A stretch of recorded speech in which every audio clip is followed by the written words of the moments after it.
Hello বন্ধুরা, welcome to Pratibha's kitchen and blog. তো আজকে দেখাবো একটা এত ইজি রেসিপি যেটা ছোট বাচ্চা থেকে বুড়ো সবারই ভালো লাগবে। তো আজকে করব হচ্ছে রামেন, যেটা ব্লিঙ্কিট থেকে আমরা অনলাইন কিনেছি। এই যে রামেনটা ব্লিঙ্কিট থেকে অর্ডার করেছিলাম, 150 টাকা দাম নিয়েছিল, কিন্তু আমরা যখন গ্যাংটক থেকে কিনে নিয়েছিলাম এটা 127 টাকা দাম নিয়েছিল। তো অবভিয়াসলি গ্যাংটক থেকে কিনেছি, একটু দামটা কমই ছিল, এখানে গ্যাংটকে পাওয়া যায়। তো এইটা এখন আমি অতটা ভালো খাই না, কিন্তু অহনা খেতে খুব ভালোবাসে, তাই ওর জন্য এইটা অর্ডার করা হয়েছিল। এখন এটা রান্না করব আর আপনাদের সঙ্গে শেয়ার করব। এর আগের ভিডিওটা করেছিলাম, ওটা ছিল রেড কালারের ছিল, আর এইটা হচ্ছে পিঙ্ক কালার, ওটা আরও বেশি ঝাল ছিল, আর এইটা একটু ঝাল স্পাইসি ভাবটা একটু কম, কিন্তু মশলাটার উপর ডিপেন্ড করছে আপনি কতটা ঝাল হবে না হবে। তো চলুন এই রামেনটা বানাই। যে মানে গ্যাস অন করে দিয়েছি, একটা ফ্রাই প্যান বসিয়ে দিয়েছি, এর মধ্যে পরিমাণ মতন জল দেব।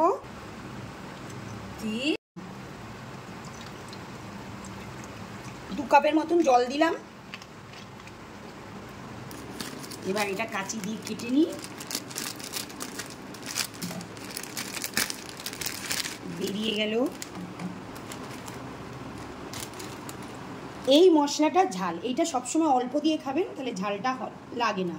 এই মশলাটা পুরোটা দেবেন, দুটো মশলা থাকে, এই রেড কালারের মশলাটা অল্প দেবেন, আর এই মশলাটা পিঙ্ক কালারের মশলাটা একটুখানি পুরোটা দিয়ে দেবেন। এর মধ্যে অনেক গুঁড়ো পড়ে আছে। প্রথমে দেব এই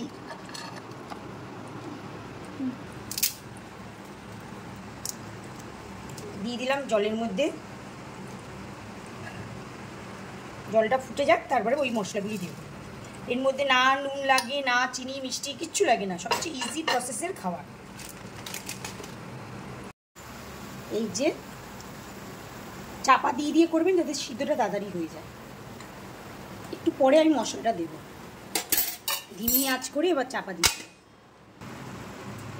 এবার মশলাটা দিয়ে দিচ্ছি, অল্পই দেবো কেননা অসম্ভব ঝাল হয়ে যায়। আমি একদম অল্প দিলাম যাতে ঝালটা কম থাকে। আপনারা যারা খুব স্পাইসি খেতে ভালোবাসেন তারা পুরো হাফ দিয়ে দেবেন, আর পুরোটা দিয়ে দিলে আর খেতেই পারবেন না, ফেলে দিতে হবে। আবার দিয়ে দেবো।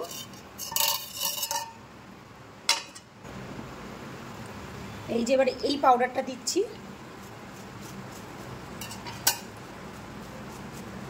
এটাও আমি পুরো দিচ্ছি না, যদি ঝাল হয়ে যায় সেই জন্য। এর আগের বার পুরো মশলা দিয়ে অবস্থা খারাপ হয়ে গেছিলো, মানে খেতেই পাচ্ছিলাম না এত ঝাল, সেই জন্য এবার অল্প অল্প করে দিচ্ছি। ব্যাস রেডি। এবার আমি এটা প্লেটিং করবো কিছুক্ষণ চাপা দিয়ে দেওয়ার পর। এবার আমি একটু চিজ দিয়ে দিচ্ছি উপর দিয়ে, চিজটা দিতে ভুলে গেছিলাম।